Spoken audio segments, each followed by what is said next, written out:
The 10 Great Evils. There are, in this world, 10 great evils. They are unemployment, debt, poverty, inflation, pollution, waste, taxation, homelessness, war, and injustice. All are costs created by the state. The state is a parasite. However, it has a problem, a paradox really. That is the problem with the reality created by God. It is logical and analytical and moral. One cannot oppose it without becoming technically insane and doing really wrong sorts of things. This is especially true regarding the state, the ultimate in godless existence. The state, more than any other organization, promises much and has nothing. The state literally is a beggar promising to grant every wish. The state faces a dilemma of gigantic proportions, rarely appreciated. The normal or average person works a trade and creates value that is available to him or her to acquire other goods and services produced by other working persons. In this simple scenario, there is no need for government. We can flash forward many generations to a time when it seems things are so complicated that the state is needed. However, this does not explain how we got here or why the state became established. The state's primary function was defense, and a standing army costs money. But even this explanation puts the cart before the horse, to some degree. The average person has no interest in invading another nation, or city, or in taking what some foreigner has when he has nothing that the regular person already has. This is true in ancient times. It takes a power-hungry ruler to see some benefit in invading another country. He often does not pay the costs and is the inheritor of most of the benefits. War is or was a way to accumulate power and wealth in a time when wealth was not that concentrated and land was, with its population, the main source of a leader's power. But wars in the modern world are highly destructive in a time when no modern people will permit large-scale killing, not even of enemy non-combatants. The most a war can hope to accomplish is to neutralize an aggressor or to gain raw materials, as most infrastructure will be destroyed during the conflict. But raw materials do not justify a war. Wars are too expensive and raw materials too easily obtained by other means to warrant engaging in a war. What is not often understood is that wars were not usually fought to enrich the ruler, though he was the one who usually benefited the most. It was also a way to enrich his most important supporters, his generals and the ranks. A military that could wage successful wars and enrich the troops with booty was a military that remained loyal to their commander. Tariffs are a less bloody method of achieving the same ends. Imports are charged fees to make domestic goods cheaper and domestic businesses more successful. But these attempts to externalize the costs of government onto foreign populations are never successful in the long term. Britain and Rome both learned that the government has to raise money for its operations and ultimately it has to turn to the people. Which means that the people not only have to pay for their own benefits, they have to pay the costs of the government providing them. Thus, if one has government, one invariably has taxation, and when there is taxation there is inflation, and most likely, at some point, debt will enter into the picture. Inflation can be of two sorts. There is money inflation where money loses value due to increases in debt or the printing of money. There is also cost plus inflation caused by business seeking to remain profitable and labor seeking higher wages. Sometimes it is more of one than the other, but the only remedy possible to counter this is unemployment. There needs to be a pool of unemployed to keep the pressure on wages low. But if wages decline relative to profits and prices, there will be a greater reliance on consumer debt. But debt also occurs when the state wishes to wage a war or engage in a social agenda beyond what current receipts permit. But to justify the existence of the state, requires the state to exist, and this requires income from some source. If it cannot be obtained by war and rapine, then taxation is the only other option. But just as war requires force be inflicted on the alien population to separate them from what is theirs, so too does taxation require force of the threat of force to be applied to subjects to permit the extraction of wealth that rightfully belongs to them.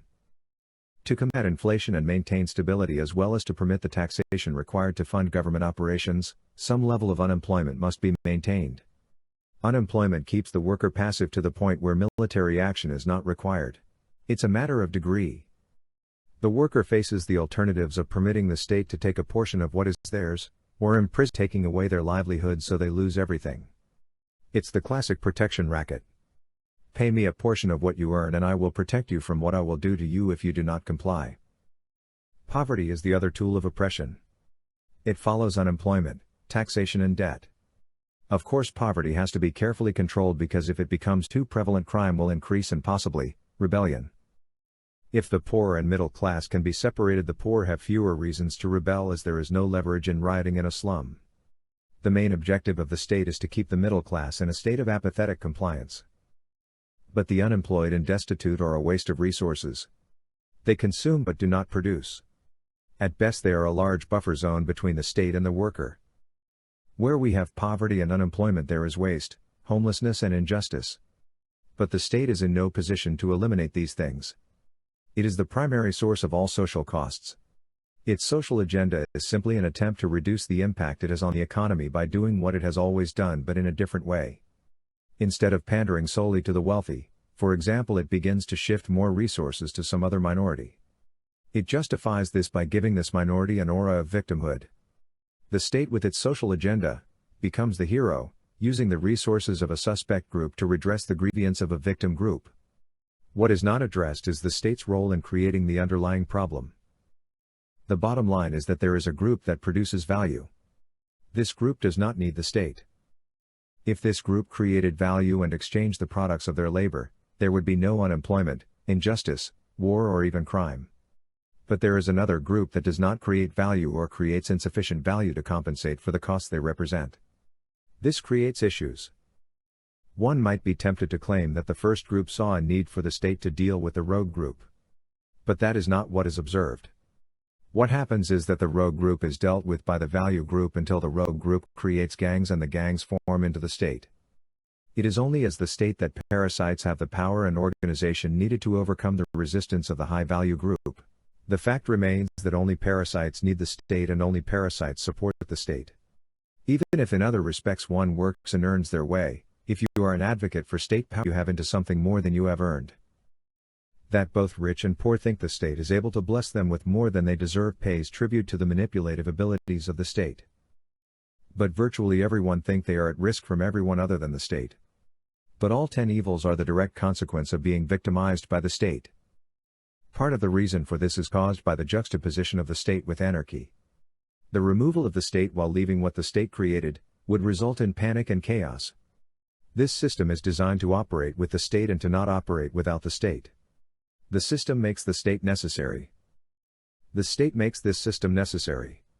The state needs parasites to justify its social agenda.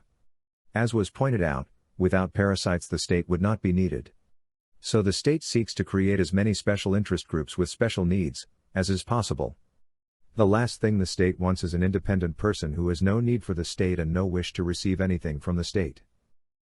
We fear the demise of the state because we fear others. We think the state puts a bottom line under what could happen to us. The state appears to give us a degree of security as it operates within the law, even if it originates the law. What will the parasites and bottom feeders do, when and if the state is done away with? But the state is aligned with these same groups. It keeps their predation in check, but it also maintains them. The state regulates the blood loss, so the worst elements of society do not bleed us dry. But it is a death by 1,000 cuts, it is not a solution. The state is a dependent and acts a kind of broker. It brokers a peace between the enemies of society and society. The deal is if we pay a fee or stipend to the unholy, they will let us live in relative peace. If we refuse to pay, the state unleashes the ungodly elements on us. The 10 great evils of unemployment, debt, poverty, inflation, pollution, waste, taxation, homelessness, war, and injustice are all products of the state. They are created by the state in an attempt to keep society under the boiling point, the point at which all hell breaks loose. Unemployment, poverty, inflation, taxation, and homelessness are the tools that keep us passive. If we get out of line, the conditions are made worse until we give in to the dictates of the state. But Christians are by nature ungovernable and so replace us with groups that are more submissive to authority. This is the ultimate injustice. The civilized world is ours because we created it. The value was produced by us and we own it. But we are being forcibly divested.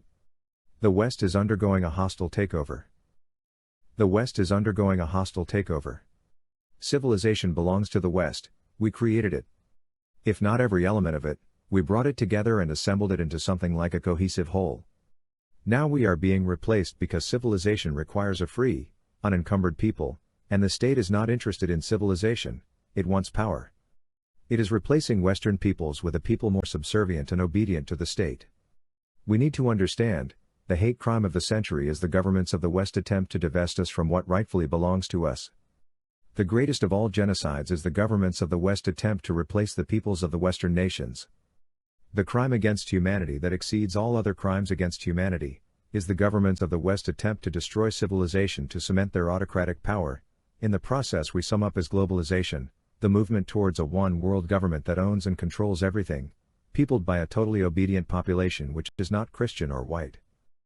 The 10 great evils are intrinsic to the evil of globalism. In a real sense these evils are manufactured by the activities that lead to a one-world government. The 10 great evils produce an ever-increasing concentration of wealth. To reverse the process, we have to get out of the institutions that give rise to the process.